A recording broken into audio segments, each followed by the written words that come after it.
he really wanted out of life was love. That's Charlie's story. Rosebud.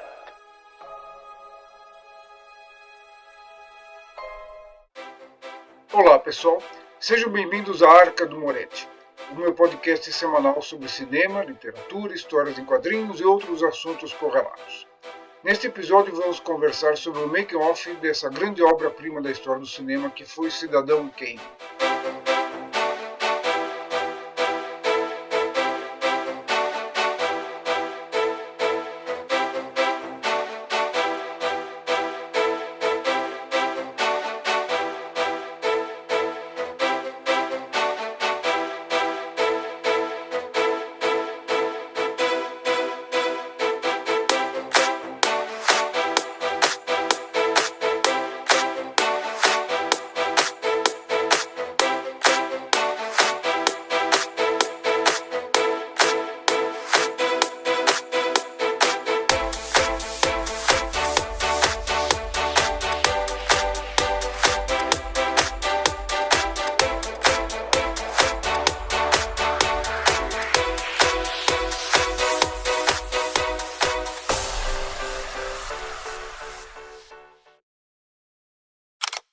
Vamos lá então, pessoal. Sem mais enrolação, vamos dar início ao nosso podcast desta semana.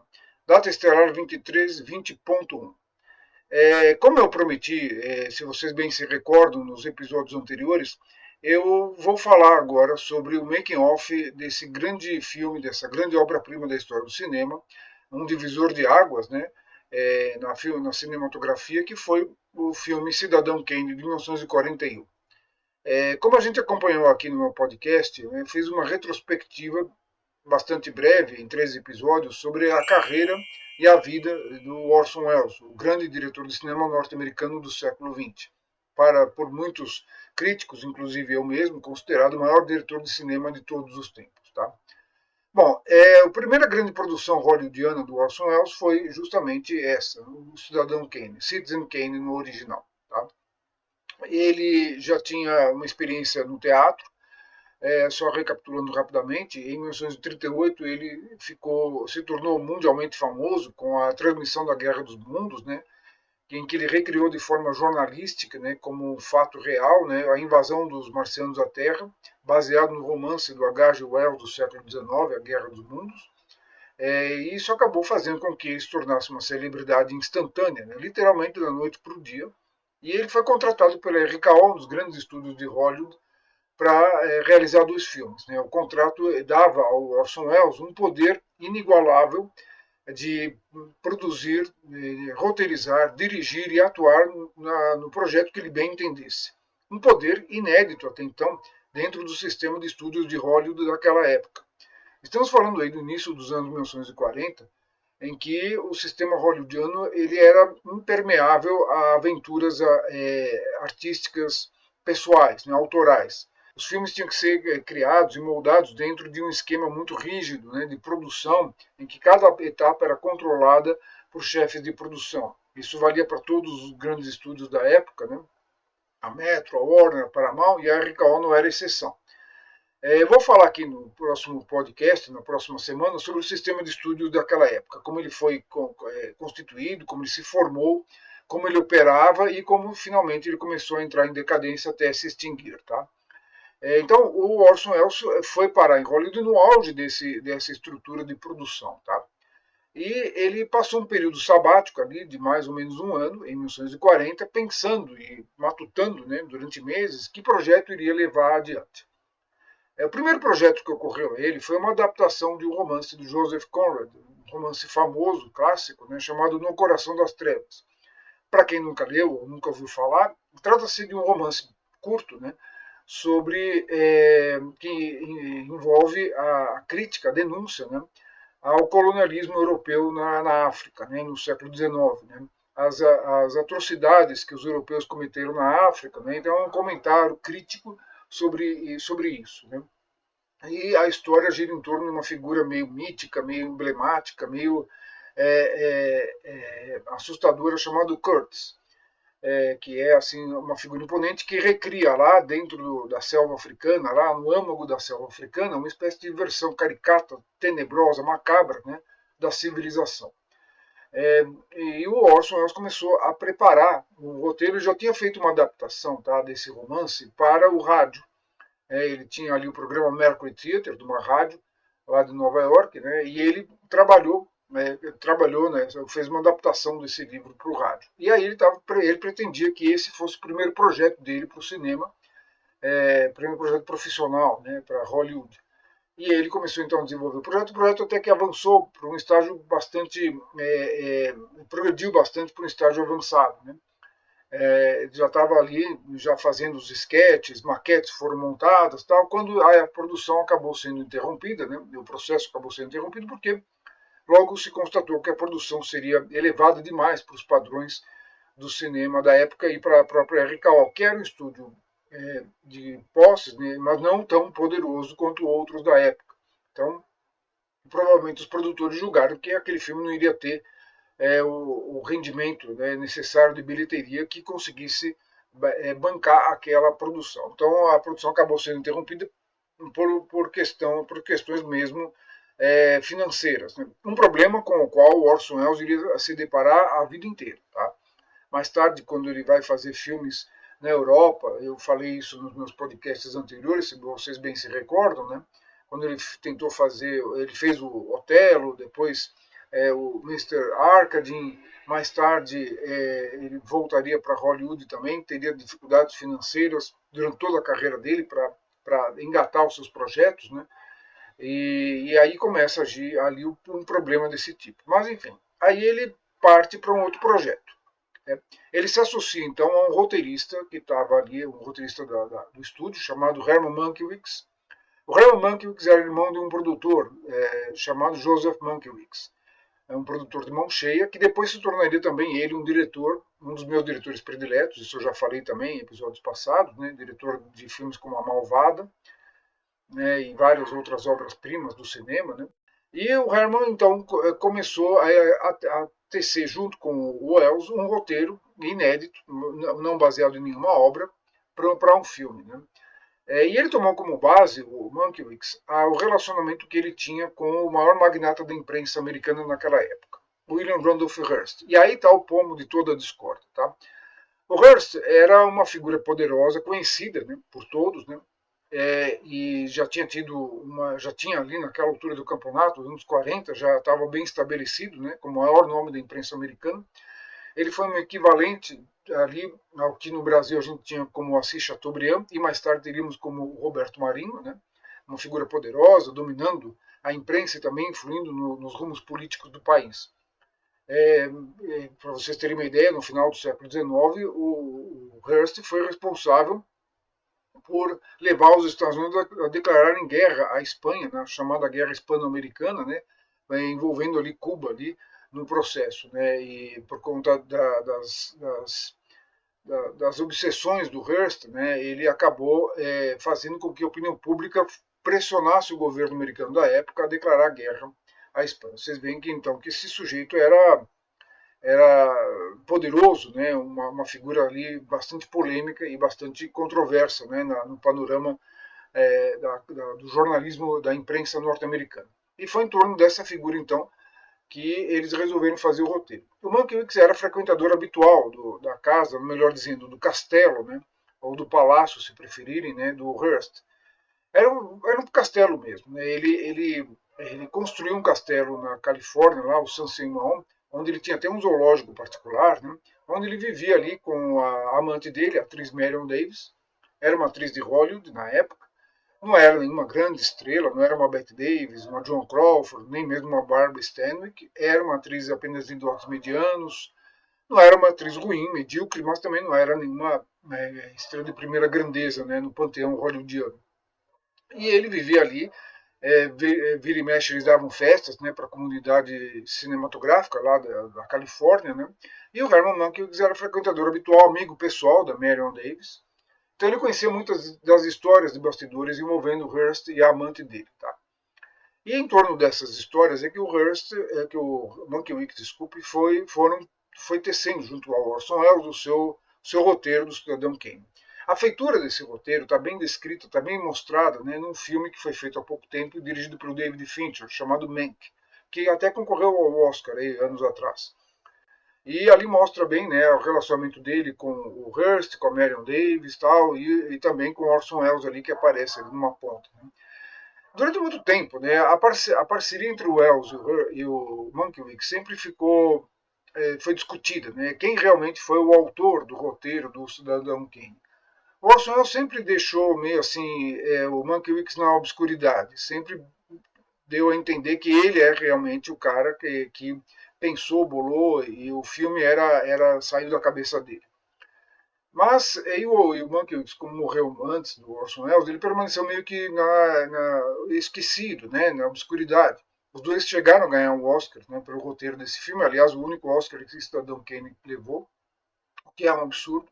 Como eu comentei em meus podcasts anteriores, esse filme, pelas qualidades dele, pelas inovações que ele trouxe, pela qualidade de direção, roteiro, interpretação, direção de arte, fotografia, enfim, música, né? Ele merecia ter ganho pelo menos uma penca de 6 ou 7 Oscars, se não mais, né? Mas Hollywood sendo Hollywood naquela época, né, e principalmente por conta dos desdobramentos que o filme teve, só mesmo ele levou para casa a estatueta de melhor roteiro original, que foi compartilhado entre o Welles e o Mankiewicz. E durante muito tempo o Welles apareceu como sendo o único criador, na verdade, o gênio por trás do Cidadão Kane, e a figura do Mankiewicz ficou meio que ofuscada. Até que início da década de 70, a Pauline Kael, uma grande crítica de cinema norte-americana, escreveu um longo ensaio chamado Criando Kane. Aliás, tem uma versão que foi publicada aqui no Brasil, desse ensaio, né, no livro de ensaios, em que ela defende a autoria do roteiro mesmo como sendo 99% do Mankiewicz, né? E o que reacendeu a polêmica naquela época, né, no início dos anos 70, né? E como o Mankiewicz já não estava mais aí, né, o Orson Welles acabou vindo à tona, sendo obrigado a vir à tona para se defender e reconhecer, sim, a importância do Mankiewicz, mas dizendo que realmente o filme era da cabeça dele, era a obra dele. Até porque tem muitas passagens no filme que misturam alguns trechos da própria biografia do Wells. Né? Ali tem embutidos alguns trechos que são coisa da vida, né? Da biografia do próprio Wells. Né? Mas o que o filme faz, o que é, enfim, o roteiro do Cidadão Kane? Nada mais é do que uma versão mal disfarçada da carreira e da vida do Hearst. Né? Como o Hearst era uma figura pública e como Mankiewicz conhecia de perto, por dentro, na intimidade, a vida do Hearst, né, ali no seu palácio, ele criou um roteiro que fazia uma espécie de caricatura e, ao mesmo tempo, um questionamento e uma crítica, e ele penetrava ali, fazia um raio-x na vida desse homem tão poderoso na época, tão polêmico. Né? E eu não preciso dizer que quando Hearst ouviu falar, poderoso como ele era, egocêntrico do jeito que ele era, quando ele ouviu falar que Hollywood, que o Orson Welles estava fazendo um filme sobre a vida dele, vocês podem imaginar a fúria que esse homem sentiu de se ver retratado. E fez tudo e por tudo para tentar bloquear o filme ou descobrir sobre qual era o viés, né, qual era o ângulo que o filme estava abordando a vida dele. E quando ele descobriu que o ângulo não era ali dos mais promissores, pelo contrário, era um ângulo bastante crítico, que mostrava às vezes como uma figura patética ou às vezes como uma figura cheia de ânsia pelo poder, de ambição desmedida, né? Sem escrúpulos, né? Obviamente isso desagradou bastante o magnata. E ele fez todos os esforços que tinha às mãos, né, para detonar o filme, para enterrar o filme. Né?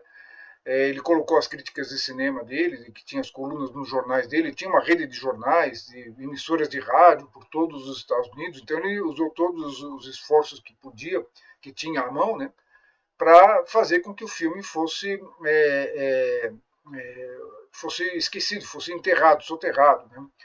E tanto ele fez que o filme, quando estreou, acabou estreando somente em algumas salas ali do interior dos Estados Unidos, passou rapidamente, apenas uma semana ou duas, e logo saiu de cartaz, e fez de tudo para que o filme fosse esquecido. Por que ele causou tanta polêmica assim? Bom, a explicação habitual é que é essa, né, de que o Hearst se viu retratado no filme, e de fato isso não era mentira, o personagem do Charles Foster Kane, o personagem título do filme, é o Hearst para todos os efeitos. Muitas das passagens do filme reproduzem eventos da vida real, inclusive a guerra que eu mencionei, a guerra hispano-americana é mencionada lá, né? Só que na figura do Kane e não do Hearst. Né? Então é uma biografia mal disfarçada, né? De um personagem real. Mas aí tem misturados episódios fictícios e outros episódios que são também da própria vida do Orson Welles, enfiados ali no roteiro. Né? Há até o relacionamento do Kane com um amante, né, a Susan, né, que é interpretada no filme pela Dordie Commingore. Né? E o filme, então, é construído em torno disso também, e acho que é isso, talvez, o que mais desagradou ao Hearst foi ver a vida íntima dele exposta no filme, e ele sabia que quem escreveu o roteiro era um dos seus habituais frequentadores da casa, que era o Mankiewicz. Mas eu acho que o pomo da discórdia toda, né, segundo algumas versões, seria o nome, a palavra-chave que define todo o filme. Né? Todo o filme gira em torno do enigma de uma palavra que o personagem título do filme, o Kane, profere no leito de morte, logo no começo do filme, que é Rosebud, ou botão de rosa em inglês. Tá? E os personagens, os personagens principais do filme, que são os jornalistas, repórteres, tentam descobrir o que significava esse nome e saem em busca para descobrir, entrevistando várias pessoas que conviveram durante a vida inteira com o Kane. E aí você tem um filme multifacetado, um filme fragmentado, né, em vários pedaços, em vários testemunhos de vários personagens, entre eles a Susan, né, a amante do Kane, né, o colega dele, o principal associado dele, interpretado por Joseph Cotten, o outro grande associado dele, interpretado por Everett Sloane. Né, então cada um deles vai dando ali uma versão da sua história, e o repórter, interpretado por William Eyland, tenta reconstituir, né, tenta entender como foi a vida do Orson Welles e o Rosebud tinha a ver com isso. Né. Só no final do filme, aqui vai um spoiler para quem não viu o filme, então, aqui um grande spoiler, só no final do filme, o penúltimo fotograma do filme, é que a gente descobre que o nome Rosebud era o nome do trenó, quando o trenó está sendo queimado lá numa grande fogueira, né, no final do filme, junto com outros pertences do Kane. A gente descobre que o nome Rosebud é o nome do trenó que ele tinha quando era criança e que foi arrancado das mãos dele ali, quando ele era menino, e foi entregue para ser cuidado por um tutor. Né? Isso é mostrado no filme logo no começo. Só que esse nome, Rosebud, segundo essa versão, né, que nunca foi confirmada, mas também nunca foi negada, né, era, na verdade, era o nome, era o apelido com que o Hearst, na vida real, se referia às partes íntimas de sua amante, a Marion Davis. Então vocês podem imaginar o ódio, a ira que tomou conta do Hearst quando ele soube disso. Né? E aí isso explica bastante porque ele fez de tudo para enterrar o filme. Tá? Bom, o filme foi um fracasso comercial, foi, mas não artístico. Né? Pelo contrário, artisticamente o filme é um triunfo. Tá? Como eu disse, a trama, o primeiro ponto é que a trama ela é a história narrada de trás para frente. O que não era inédito também, completamente inédito. Tá? Já tinha havido filmes antes que usavam esse recurso, ou seja, por meio de flashbacks você vai contando a narrativa toda, ou seja, você quebra a ordem cronológica habitual de começo, meio e fim, o que hoje é bastante comum, né? Mas naquela época era uma novidade. Aliás, as inovações tecnológicas, as inovações estilísticas e narrativas que o filme trouxe, né, que o Cidadão Kane trouxe, hoje não parecem assim tão excepcionais, tão espetaculares, porque elas foram absorvidas, né, pelo cinema em geral, né, em seriados de televisão, em filmes, até filmes comerciais aí de super-heróis, sei lá mais o que, e até novelas de TV, a gente vê todas aquelas inovações que o Orson Welles implantou no seu filme sendo ali, já viraram até clichê, sendo usadas ali a exaustão. Então não há mais novidades. Se vocês assistirem o filme hoje, vão dizer, Moretti, o que esse filme tem de tão especial para ter sido considerado durante anos o maior filme de todos os tempos? Bom, hoje nada. Mas naquela época, 1941, gente, a gente tem que imaginar que o cinema era muito mais, ainda estava começando a amadurecer. Né? E o Orson Welles deu um salto quântico na qualidade como as histórias iam ser contadas, na forma como as histórias iriam ser contadas. O filme O Cidadão Kane foi, então, um filme que inaugura a fase moderna do cinema. Né? O cinema, portanto, foi um divisor de águas. O cinema nunca mais seria o mesmo antes e depois desse filme. Bom, dito isso, é importante também considerar o seguinte. O Cidadão Kane é um filme realmente de equipe, tá? Como nenhum outro. A gente às vezes pensa, é a obra de um autor. Não. A gente tem que entender o Orson Welles como um maestro. Assim como numa orquestra, você tem vários instrumentos e vários músicos ali tocando os instrumentos, o maestro é aquele encarregado de harmonizar, né, os sons, as notas, né, da partitura. A mesma coisa no filme é o diretor. O que o Orson Welles fez nada mais foi do que harmonizar as diversas contribuições de seus técnicos, de seus associados. Né? E acho que o principal associado do Orson Welles, né, foi o Greg Toland. O Greg Toland foi o diretor de fotografia do Cidadão Kane. Ele era aquilo que também a gente chama de cinegrafista. Né? Ele já era um cinegrafista experiente, já vinha trabalhando em Hollywood há um bom tempo. E o Greg Toland, principalmente, foi quem introduziu, na verdade, quem deu aulas de fotografia técnica ao Orson Welles. O Orson Welles não entendia nada de uso de lentes, lente grande angular, lente teleobjetiva, lente normal, de câmera alta, câmera baixa, iluminação contrastada, profundidade de campo. Ele não sabia nada disso. Quem ensinou a ele foi o Greg Toland, que deu um curso rápido e expresso de fotografia cinematográfica. Na verdade, o que o Orson Welles entendia mesmo era de direção de atores, direção cênica e som, né? Porque como ele tinha vindo do teatro e principalmente do rádio, ele tinha passado pelo rádio, ele usou o som, as experiências sonoras, principalmente do rádio, e incorporou-as no filme, nesse filme que eu vou explicar já já como é que ele fez isso e como isso teve bastante impacto, né, para o público da época. E estranheza também, né, diga-se de passagem. Então, como eu estava falando, o Greg Toland, ele usa muito um recurso chamado profundidade de campo nesse filme. Um recurso que ele já tinha usado em outros filmes, principalmente do diretor William Wyler, um dos grandes diretores de antigamente, da velha guarda, em filmes como O Morro dos Ventos Uivantes, de 1939, estrelado pelo Laurence Olivier e Merle Oberon. E ali o Greg Toland já tinha trabalhado ali um pouco com a profundidade de campo. O que é a profundidade de campo? É você enquadrar uma cena, né, com a imagem perfeitamente clara, nítida, do primeiro plano até o último plano lá no fundo. E mais que isso, o processo da profundidade de campo implicava em que você podia encenar duas cenas ao mesmo tempo, como se elas tivessem sido sobrepostas, uma no primeiro plano e a outra acontecendo simultaneamente atrás, lá no fundo. Né? Uma inovação que já tinha sido feita em alguns filmes, mas que aqui no Cidadão Kane, o Orson Welles vai trabalhar de maneira magistral, principalmente numa sequência do filme que eu já mencionei, que mostra o menino, o Kane criança, né, brincando com o seu trenó na neve, lá no fundo, enquanto dentro da casa dele, em primeiro plano, a gente vê a mãe, interpretada por uma das grandes atrizes do cinema, que o Orson Welles trouxe do rádio com ele, que é Agnes Moorehead.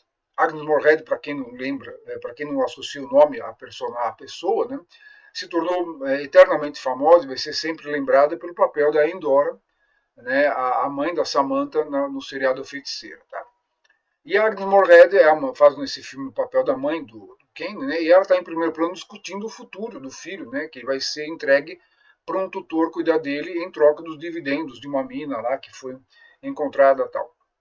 E ao fundo nós vemos o menino lá, pela janela, ao fundo, nós vemos o menino brincando com o trenó dele, que é o Rosebud, depois a gente vai descobrir isso, né?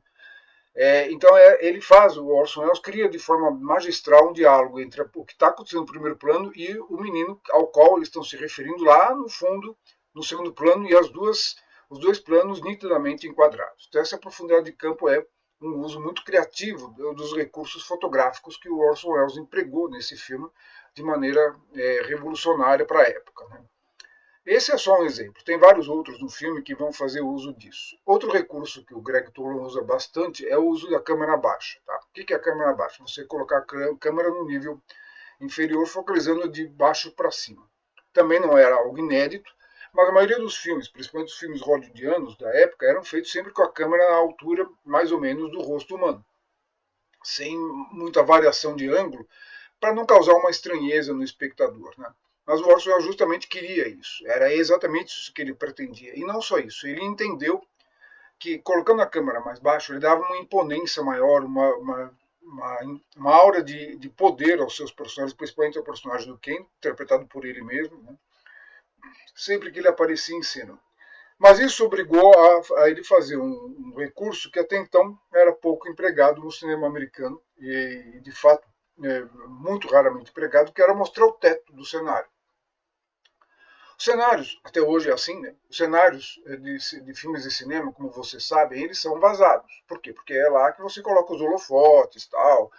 O boom é aquela vareta com o microfone para captar o som, tal. Enfim, você deixa o teto vazado. Quase nunca você vê nos filmes, na maioria dos filmes, você quase nunca vê o teto, raramente. E naquela época isso era uma regra. Você não via o teto dos cenários. Né? Sempre você via até um certo ponto, depois para cima você não via mais porque era furado, era vazado para poder penetrar a luz. E o Orson Welles resolveu tapar, mostrar o teto mesmo, como na vida real. Só que aí ele criou um problema, né? Porque a iluminação ficou complicada para você colocar, encaixar tudo dentro de um estúdio mais fechado, mais conciso. E ele resolveu uma parte do problema, né, com a ajuda do Greg Toland, fazer o quê? Em vez de colocar um teto fixo, isso a gente não percebe no filme, ele colocou uma tela de musselina ali escura, que deixava penetrar a luz dos holofotes, né, por ela, né, mas que quando você olha assim parece um teto, né, parece um teto fechado.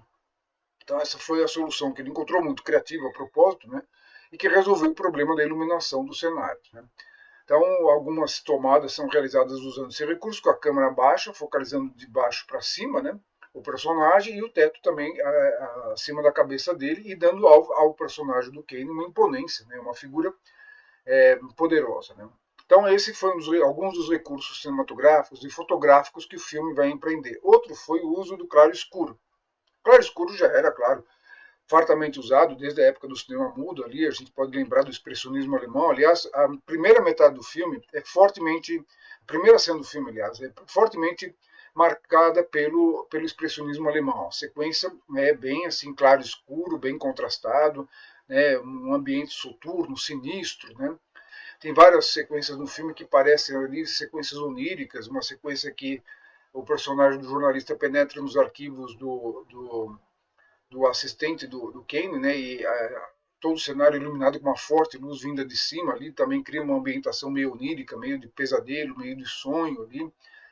E o próprio uso das luzes, né, a primeira parte do filme, ela é mais clara, é mais vibrante, que mostra a parte inicial da carreira dele. E a segunda parte do filme, a segunda metade do filme, vai se tornando cada vez mais sinistro, mais escuro, à medida que se aproxima da morte dele. Né.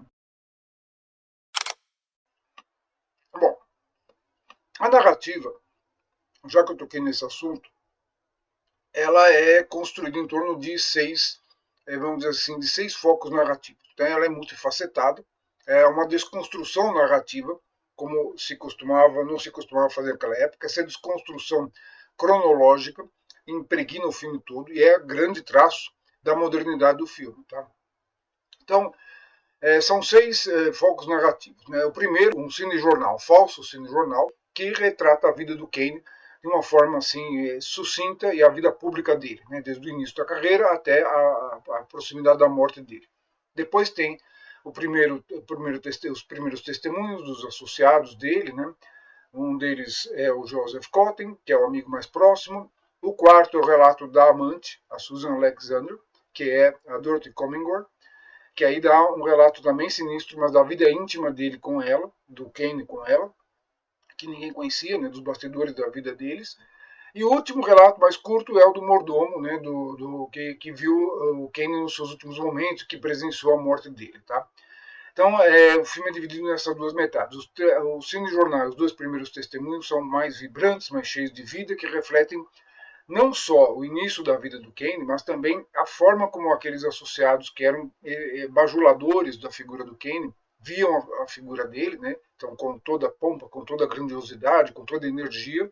E os últimos 3 relatos que mostram ali uma visão mais sinistra, mais cínica, mais ácida do personagem, que são justamente o associado que ele trai, que acaba se desentendendo com ele, e tem uma visão mais amarga do Kane. A amante, que também tem uma visão amarga dele, né, com a qual que também rompeu com ele, e o mordomo que testemunha os momentos finais amargurados ali do personagem. Né.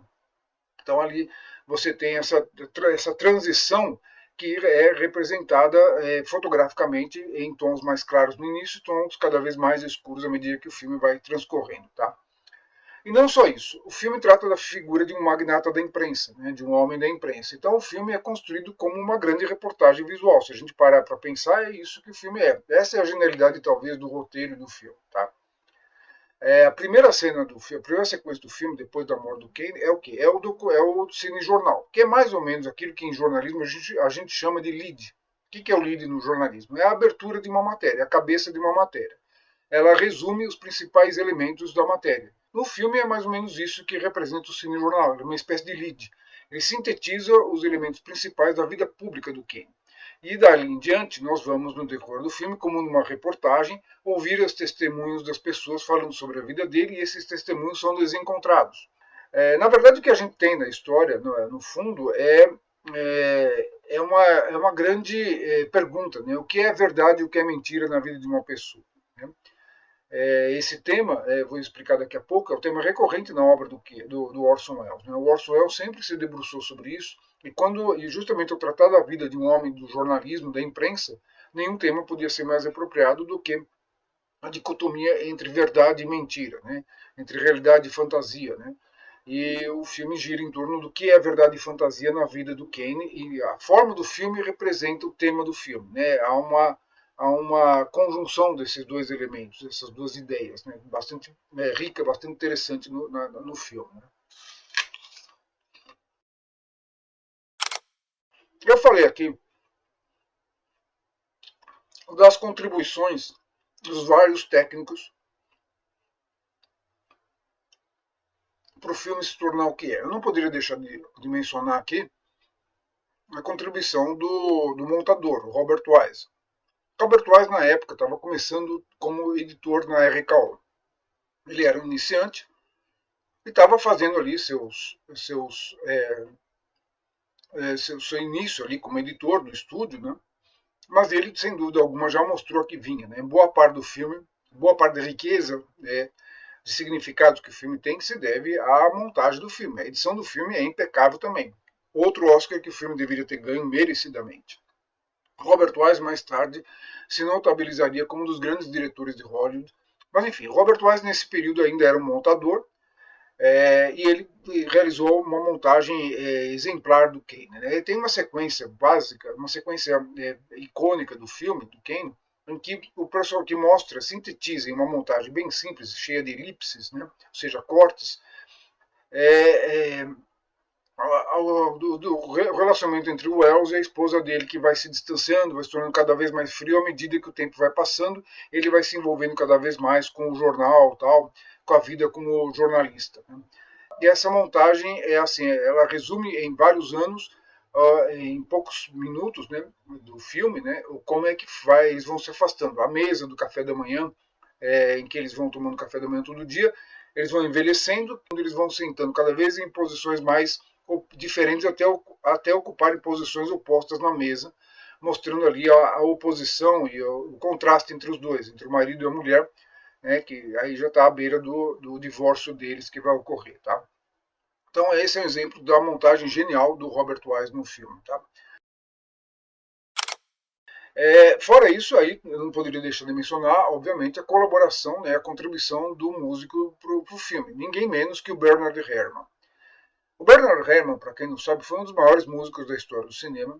Ele começou a carreira dele como músico acadêmico, depois começou a trabalhar no rádio, ele trabalhou com o Orson Welles do Mercury Theatre, e o Orson Welles levou ele para Hollywood quando ele foi filmar o Cidadão Kane. Queria o Herrmann com ele para fazer a trilha do filme, e essa foi a primeira trilha sonora cinematográfica do Bernard Herrmann. E é genial, tá, gente?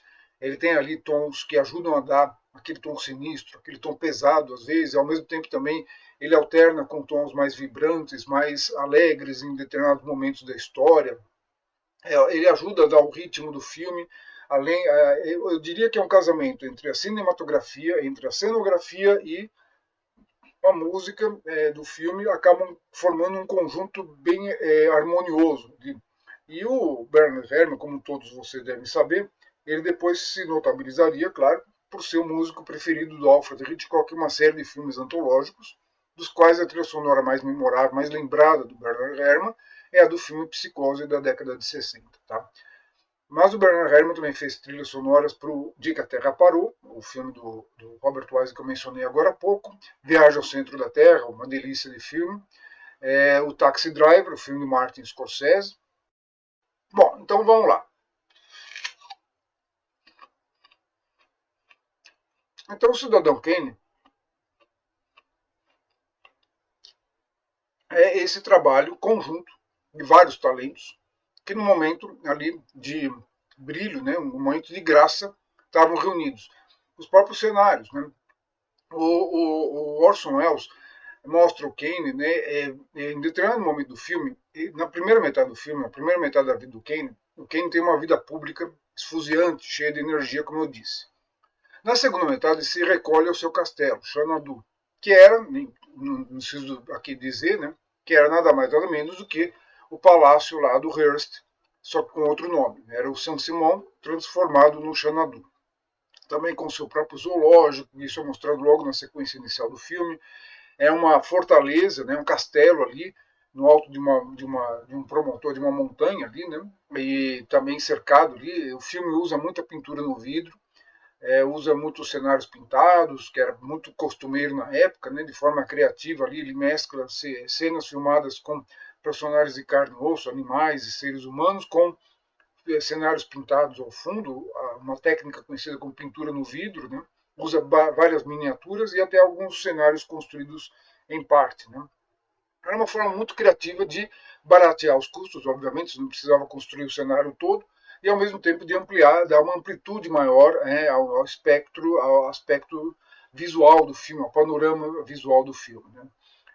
O próprio interior do palácio, né, aí o personagem do Orson Welles ele vai se depois de um certo momento em que as pretensões políticas dele, as pretensões públicas dele vão por água abaixo, quando se descobre o relacionamento dele com a amante, a Susan, né, ele se tranca com ela, ele se divorcia da mulher e se tranca com ela dentro do seu castelo, dentro de Xanadu, e aí é como se ele quisesse, o personagem quisesse levar, já que ele não conseguiu dominar o mundo, ele leva o mundo para dentro do castelo dele, da propriedade dele, e passa a dominar o mundinho dele.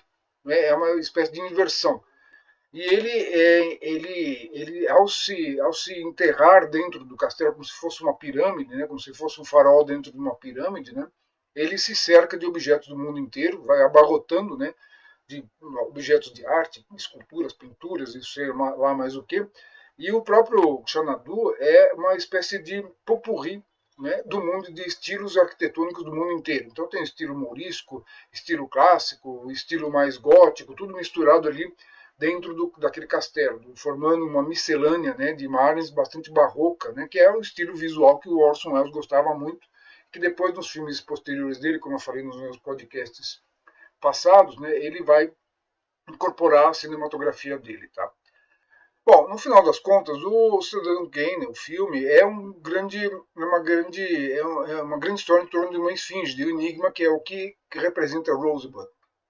E o filme joga a todo momento com essa coisa especular entre a realidade e a fantasia, entre a verdade e a mentira, já que se trata da história de um jornalista, como eu falei, de um magnata da imprensa. Aliás, o próprio Wells já tinha trafegado por isso daí, se a gente parar para pensar que ele é autor do maior fake news da história de todos os tempos, que é a transmissão da Guerra dos Mundos em 38. Então ali você pode ver o Cidadão Kane como uma espécie de desdobramento dessa ideia, que ele já vinha explorando ali no rádio, quando ele fez a transmissão famosa dele da Guerra dos Mundos. Tá? Então é isso, pessoal. Espero que vocês tenham gostado aqui desse making-off, dessa análise, né, do filme Cidadão Kane. É um filme que é o típico filme que eu chamo de filme cebola, aquele que você vai descascando as camadas de significados e vai encontrando novos e novos significados. É um filme que a cada vez que eu assisto eu descubro mais coisas, mais e mais coisas que eu não tinha notado da primeira vez. É um filme cheio de ambiguidades e é por isso que ele é moderno e é por isso que ele é rico. A gente não consegue no final do filme ter uma imagem clara de quem foi o Kane. Ele foi o amante da Susan, ele foi aquela figura poderosa, soberba, cheia de soberba, autoritária, inescrupulosa, mas também foi uma figura que desejava retornar à inocência da infância, esse talvez seja o significado do Rosebud, do trenó, voltar àquela vida simples que ele tinha ali atrás, quando ele foi retirado dos braços da mãe. Enfim, há muitas interpretações e facetas desse filme magistral, né, que é o que eu diria um filme infinito. É daqueles filmes que a gente assiste e revê quantas vezes quiser, e eu posso garantir para vocês, nunca vocês vão se cansar de ver.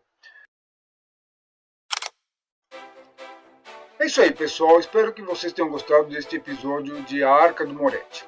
Não esqueça de dar o seu like e se inscrever no canal para saber das novidades. Na próxima semana continuaremos a nossa conversa sobre cinema, falando especificamente sobre o sistema de estudos da antiga Hollywood. Até lá, pessoal!